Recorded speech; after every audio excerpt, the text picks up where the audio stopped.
嘅月報總結。首先都係嚟睇下我哋整體嘅表現同埋一個數據啦。咁大家收到份卷之後咧，唔好覺得好絕望啊，或者係好唔開心啦。因為大部分同學咧同你一樣嘅分數都係差唔多嘅啫。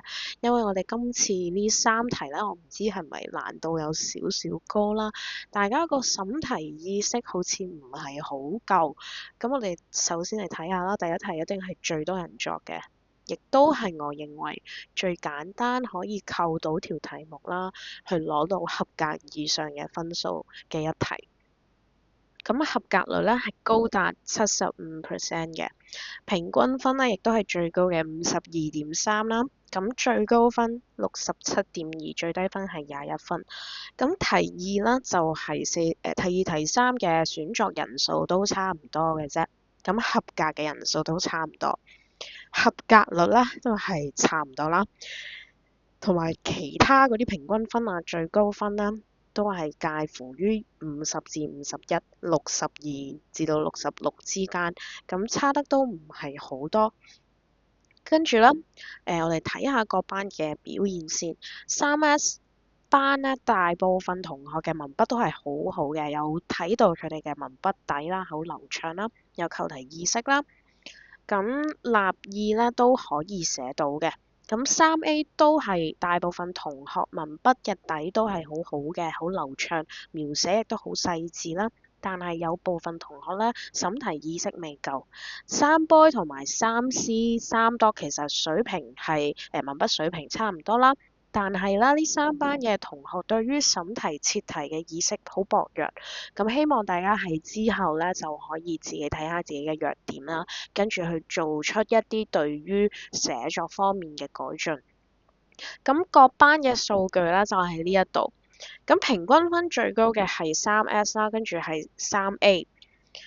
咁同學，如果你哋覺得分數差距好多嘅咧，其實唔係因為寫得唔夠好，或者係文筆唔夠好，唔係嘅，可能係因為你冇睇清楚條題目，你寫下寫下咧就唔記得自己要寫乜嘢啦。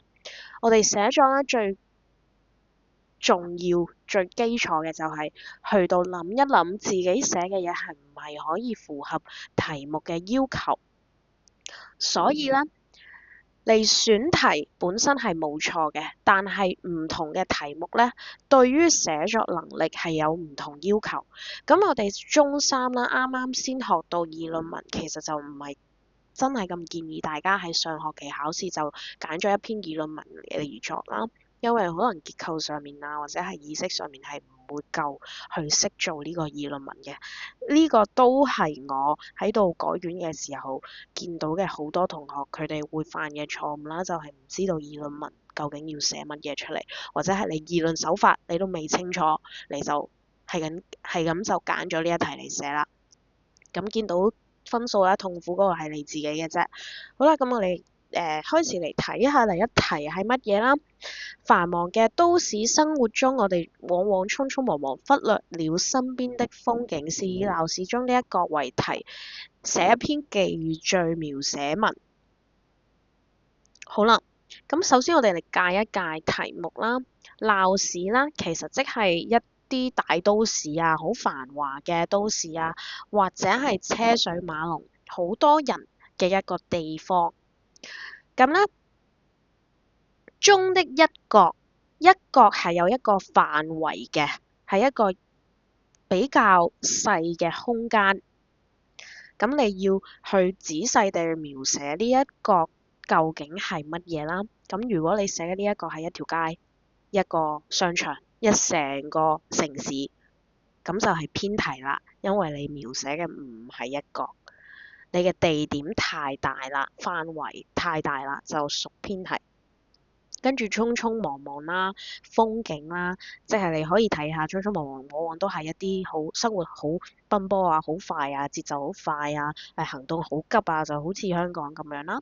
咁風景咧，唔單止係一啲自然風景嘅，你可以係人文，係一個文化嘅景觀啦，或者係生活上面你觀察到嘅一啲小確幸啊，呢一啲都可以作為一種風景嚟到寫。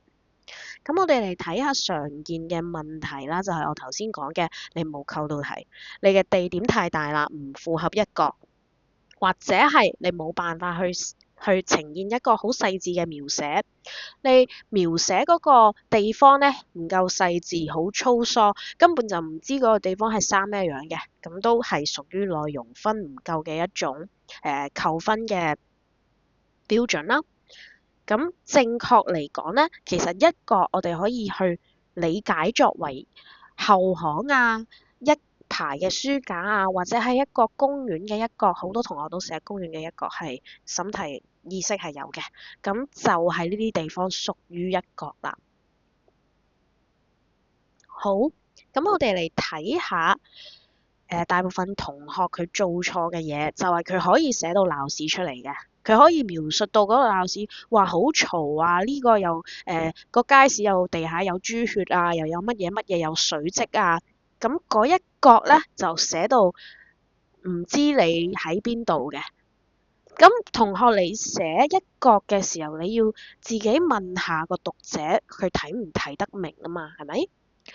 閱讀我呢一份卷嘅老師，佢見唔見到我呢一個一角喺度寫緊邊啲地方呢？嗱，睇下呢個啦，即係平平無奇的城市一角如此特別，跟住完全就係冇寫到呢一個一角係點解特別啦。咁同之前個鬧市比，點樣去好特殊，係完全見唔到嘅。跟住就放學時，天色已經暗淡咗落嚟啦，跟住一角鐘咧，我都係見唔到你呢個一角係咩模樣啦，如何特別。咁呢個係淨係講咗一個題目嘅題眼啦，而冇畫面嘅。咁你嘅分數咧，自然就會比較低少少啦。同埋咧，有啲同學佢係描寫得非常之粗疏嘅，譬如呢度啦，比如街角的雜技表演同埋千奇百怪的手工商品等等。跟住呢個鬧市的一角咧，全部都係一啲自己嘅個人感受。開始發覺生活不易，發現就會有有趣嘅風景，係完全冇一個過渡嘅，只有個人嘅感受，只有一啲單薄嘅描寫，你缺乏形容詞或者係比喻或者係感官嘅描寫。我哋學呢一個《桃花源記》嘅時候咧，雖然陶淵明佢唔係用咗細描嘅手法，佢用咗白描嘅手法去到描述咗一個概括或者係一個概念出嚟啦，就唔係非常之細緻嘅一個桃花源。但係我哋都可以去睇下佢用咗乜嘢嘅手法，例如視覺啊，例如聽覺啊，咁我哋可以運用喺我哋嘅作文入邊噶嘛。我哋唔單止淨係得一對眼可以睇到，我哋都可以有感官去摸到一啲溫度啊，或者係觸覺啊、聽覺啊，咁呢啲就係豐富你寫作嘅一啲內容嘅手法啦。跟住咧，有啲同學寫半日啦，我都未見到嗰個一角喺邊度。你好似作咗一個故仔出嚟，係文句都唔通順啦。跟住已經寫咗好耐啦，我都未見到題眼喺邊度嘅。咁呢個咧都會屬於離題或者偏題啦。咁我哋再嚟睇下一角咧，我哋頭先講咗係屬於一個範圍嘅地方或者係一個角落。咁如果你係最後咧寫咗呢個一道風景，跟住你係冇寫到嗰個一角地方嘅範圍出嚟咧，係屬於偏題。好，所以呢一題咧，好準確地嚟講咧，就有3個點啦。你嘅地方唔夠細嘅話，你描寫得唔夠細緻嘅話，就會係偏題，或者係你個地點冇出到嚟喺邊度，你冇一個好清楚嘅概念，或者係界定俾佢嘅話，係會偏題嘅。第二啦，就係淨係得事情，或者淨係得個名，嗰一角嗰個名喺度，你描寫得唔足夠。第三咧就係冇感悟嘅，就好難高分啦。你個立意如果唔高嘅話，咁建議咧大家寫呢一題嘅時候，可以寫個地方寫得細啲啦。跟住咧又寫得詳細啲啦，跟住又寫下自己嘅感受，要有過渡嘅。你見到呢一個地方，你經歷過嗰啲事之後，你心入邊發生咗一啲乜嘢變化？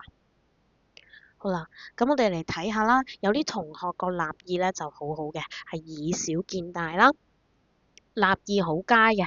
佢立意佳嘅意義咧，就係話佢可以由一啲細節去到感悟到人生嘅哲理或者係道理出嚟啦。佢就話如果見到貓貓狗狗啊，或者係一啲打鬧緊嘅小孩啊，其實美麗嘅風景咧就常常喺身邊，只係我哋太過匆忙啦，麻木咗自己嘅啫。咁其實呢一個立意咧，對於中三嘅同學嚟講，已經係一個比較高嘅立意啦。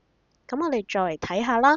咁呢一篇嘅文章咧，就係呢一個同學佢就話其實咧，我哋喺鬧市入邊總是去追求效率啦，但係就唔記得咗我哋應該會去經歷嘅一啲歡樂，感受到嘅好多美好。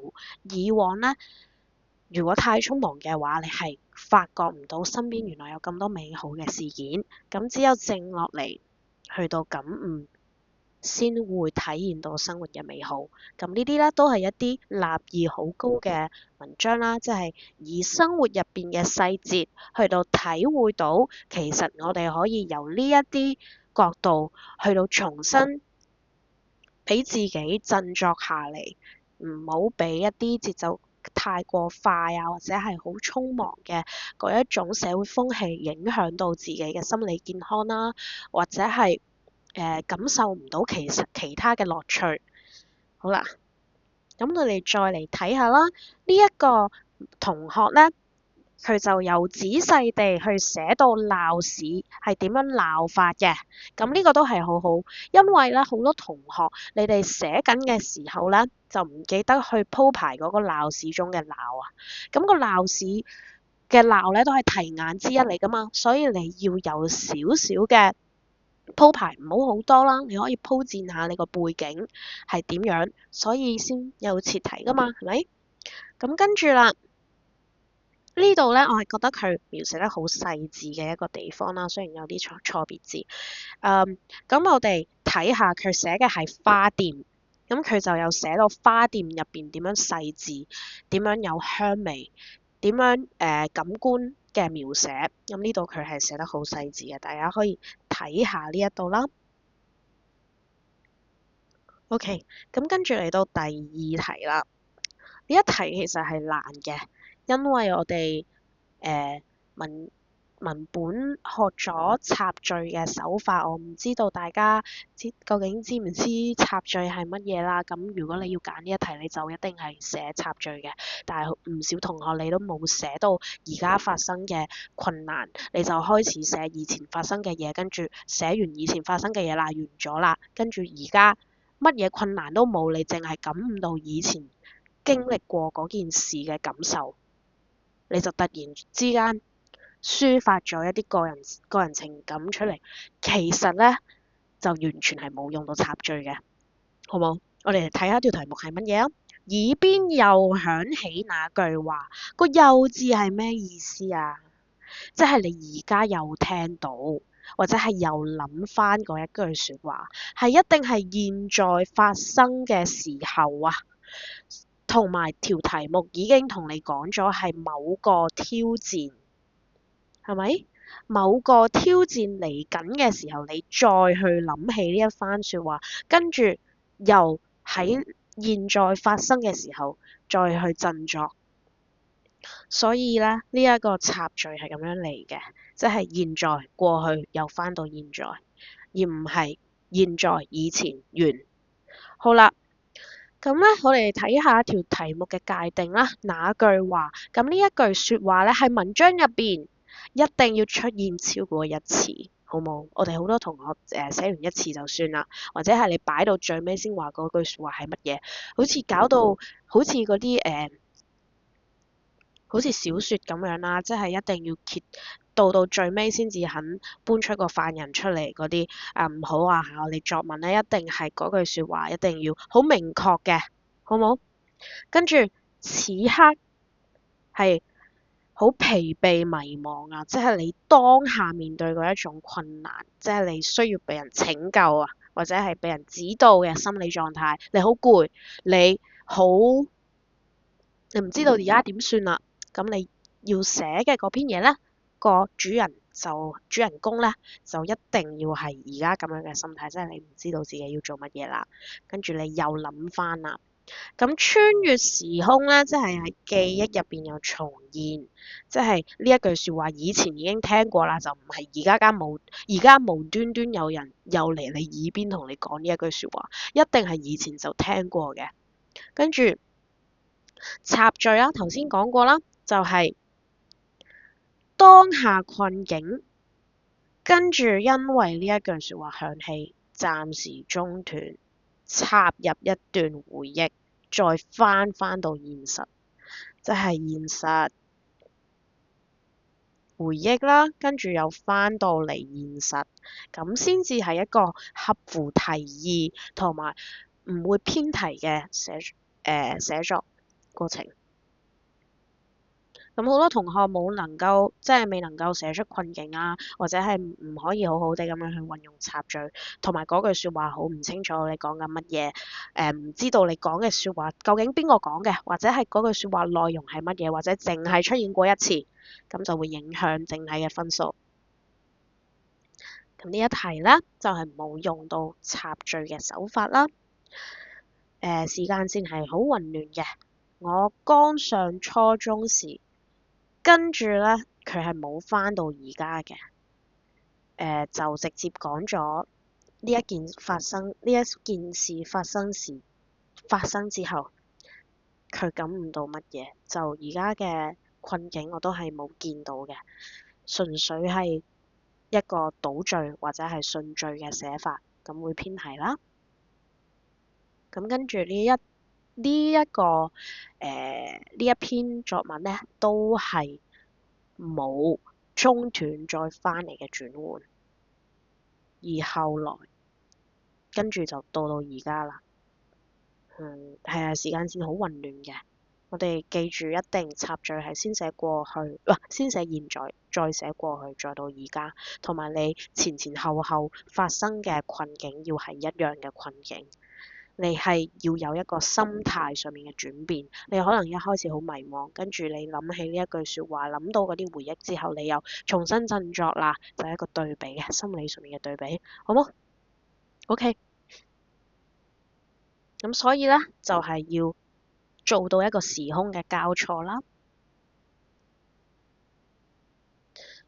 咁好多同學咧，你哋寫嗰句説話流於表面啦，我睇半日都唔知道係邊個講㗎。有一篇我睇咗2次啦，我係完全唔知道呢一句説話係邊個講嘅，全程就係那人或者係他嗰啲咧。唔該，你俾個出處啊！你亂作一個身份俾佢都得㗎，即係你一定要係好清楚呢一句説話究竟係喺乜嘢情況底下講嘅，係邊個人講嘅，點解會俾你咁強烈嘅感覺，或者係對我咁重要，我哋一定要寫出嚟。跟住如果你係嗰啲好隨意嘅一句説話，就上升到人生哲理咧，即係對於你好重要嗰啲咧，係為咗作而作嘅，即係一啲真實感都冇，情感係好弱嘅，就一啲說服力都冇啦。咁呢一條題目咧，都係對於一句説話嘅描寫好模糊啦。咁我哋寫嘅時候咧，一定要去強調係邊一句説話講咗乜嘢內容，唔係我哋身為讀者咧，係完全感受唔到嗰句説話嗰種力量，嗰種引起你上進嘅心嗰種力量，同埋對你嚟講嗰啲感情係見唔到嘅。唔好去模糊咗嗰一句説話，一定要強調出嚟，適當強調。呢啲啦，一句説話淨係出現咗一次啦，同埋呢一句説話係非常之淺薄嘅一句説話啦。加油，你可以的，相信自己考好了，我請你飲飲料。呢一句説話咧，其實唔一定要係你嘅同學啦，你嘅邊個同你講嘅，因為我覺得邊個講嗰種效果都係一樣嘅啫。飲嘢唔係話咁難嘅啫，係嘛？即係我哋是是但但都可以去樓下canteen 買杯嘢飲啦，係咪？所以咧呢一句説話，我覺得對於人生意義嚟講咧，就唔係咁有一種份量嘅。咁大家喺作文之前咧，一定要諗好你作嘅嘢符唔符合現實，或者係真實性，有冇真實性？咁呢啲為咗作而作出嚟嘅咧，就最好唔好出現啦，因為會扣分。好啦，咁呢度咧就係一個問題啦。呢一位同學咧，佢係插敘太少，現在嘅困境咧太多啦，比例失衡啊。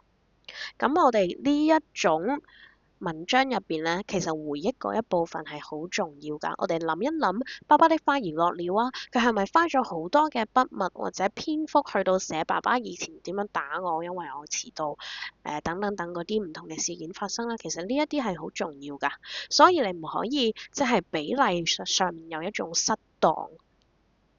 咁我哋要諗好，一定要諗好先至再落筆。係啦，咁就係大部分同學冇插敘啦，或者係情感好薄弱啦，困境唔深，或者根本就見唔到你嘅困境。咁我哋嚟睇下呢一啲做得好嘅同學啦。咁呢一個同學咧，佢嘅插敘又好完整、好豐富。佢呢一段咧，全部都係好詳細，以前發生咗乜嘢困境啦，跟住媽媽點樣幫我。而家咧，佢又點樣振作啦？咁佢呢一句過渡句，我覺得係個人上面，我覺得用得好好嘅，好自然嘅一個過渡。咁再由呢一句過渡咧，再翻嚟現實啦，又平靜下來，重新點樣去到看清呢一啲溫書嘅知識點。咁雖然呢一篇咧，佢立意唔係真係非常之高啦，但係佢所有嘅要求都有符合嘅，所以呢一個同學咧係最高分嘅同學，因為佢合乎咗所有嘅題目要求，做得好好嘅。好啦，咁第三題啦，係一篇議論文。咁我唔知啦，點解有啲同學咧會寫做呢個敘事文章啦？一個抒情嘅文章，或者係寫自己經歷啊，其他人經歷都好嘅。你唔係寫緊議論文，全部都係離題。好啦，咁我哋嚟睇下個解題。天賦咧，其實就係指人生出嚟嘅資質，即係唔係有啲家庭條件嗰啲啊，係你生出嚟你點樣就係點樣，你嘅智商、你嘅身體、你嘅特長。有啲人天生唱歌好聽，有啲人天生就乜乜乜，嗰啲係天賦。好冇？唔好搞亂。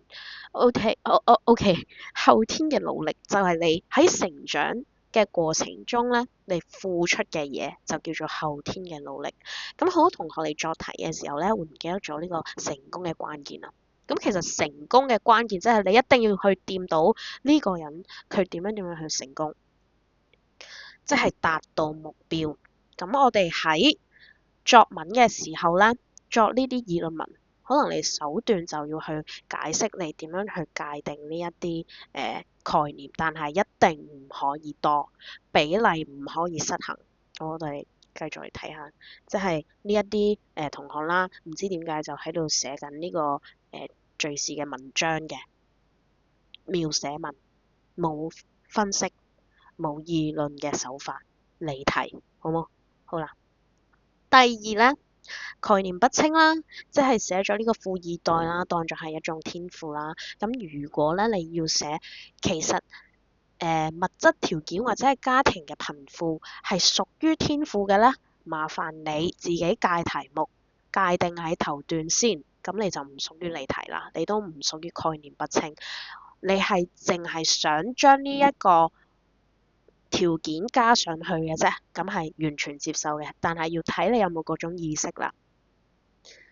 好啦，跟住扣分嘅原因之三啦，就係大部分同學其實我哋作咗一次嘅練筆，一次嘅作文，你都知道好多論據、論證手法點樣用啊，比喻論證啊、正反論證啊、對比論證、舉例論證，係咪？咁如果你真係用唔到咁多，你淨係可以用一種嘅論證手法，咁你就去寫前兩題啦，好唔好？同埋你諗唔到例子，你諗到一啲錯誤嘅例子或者係冇出處嘅，全部都係自己心入邊是但諗出嚟嘅，覺得貼合題目就可以寫嘅嘢，但係完全冇根據嗰啲都係去寫前兩題，唔好寫議論文。好啦。議論文嘅前提咧係你有好多料拋出嚟嘅，你會去睇資料，你會去背呢啲嘢，咁先至去揀議論文，好冇？好啦，咁好多同學咧就將呢個愛迪生啦同愛因斯坦係搞亂晒嘅，全部亂晒龍。愛因斯坦講嘅嘢咧就話係愛迪生講嘅，咁呢啲張冠李戴咧都會係俾人扣分啦。明言出處錯誤或者係你虛構係會有問題嘅，跟住你例子好單一啦。我見到好多同學你哋係咁寫同一個人作為例子，咁係好唔好㗎？你淨係反覆地去舉同一類嘅故事，係會俾人扣分㗎嚇。咁如果你淨係用咗舉例啦，冇對比啦，冇分析啦，講咗一個故事出嚟就算啦，咁嗰啲都係論證單薄。論證手法單一，你嘅論據係唔可靠嘅，都唔夠說服力。咁我哋議論文就係要有說服力㗎嘛，係咪？唔係你自己想講乜嘢就講晒自己啲嘢出嚟，就叫做議論㗎啦。好啦，咁我哋嚟睇下啦。呢個同學咧，佢就講咗話天賦係乜乜乜乜乜，即係有一個題目上面嘅界定啦，係做得好好嘅一種方法啦，即係我哋可以見到佢係一個有意識嘅議論文嘅作者。好啦，咁我哋再嚟睇下呢一個同學咧，佢嘅結構都係做得好好嘅，雖然唔係話太過於着重咗論證論據上面嘅可靠性啦，但係佢成個結構做得好靚嘅，由一個中心句啦，跟住有論述啦。最後咧又有小結，咁呢個係好清晰、好清楚嘅一種結構啦。咁呢度佢如果佢真係冇乜料拋出嚟，佢自己都作咗一啲比喻論證，咁都證明咗佢知道論證手法點樣去運用啦。所以呢度咧係會有加分嘅，或者係覺得佢內容完整啲啦。